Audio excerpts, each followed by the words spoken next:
This is not intended to be a complete Excel training program, but just to give you a couple of quick starter points on creating your own categories inside of the existing risk identification spreadsheet.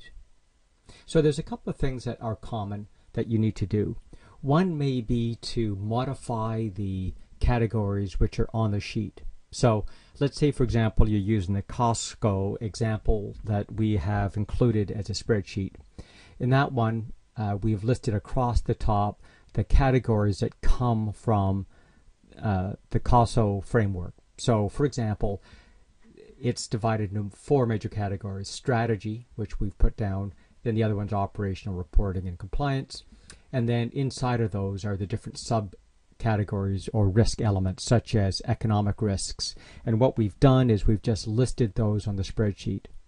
So again, if you want to change that name or add in a different one, it's just a matter of going to that cell. In this case, it would be G3, and typing in what you'd like. The rest of this spreadsheet is built the same way, where we've just taken the standard framework and added those in. And these frameworks are not dogma. You can set up whatever categories you would like. There's some mathematics in the columns, so you're better off modifying the existing columns than trying to create new columns. But if you want to do that, go to the next webinar and it will give you some explanation of the calculations so that if you insert columns, you know what you're doing. So I'm assuming you can make those modifications as you require. 2 other common things that people want to do may be to hide or delete a column. To do the hide, you're going to click on the column that you want, in this case column S. Then you're going to hold down the shift key with your other hand and then move the mouse over and then click on the final column you want to have hidden. Click again and that range will get highlighted. So that's the range that you'll be hiding.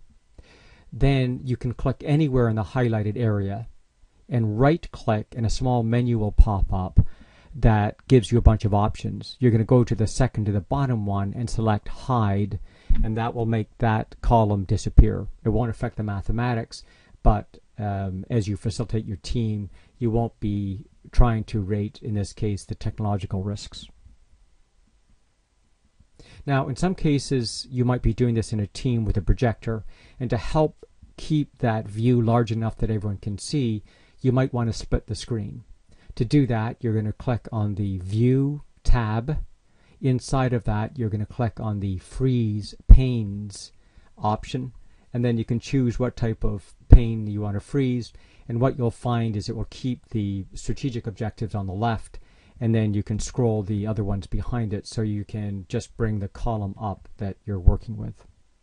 Again, this isn't intended to be an Excel training sheet, but more just a briefer on how to do the bare minimum to modify the spreadsheet.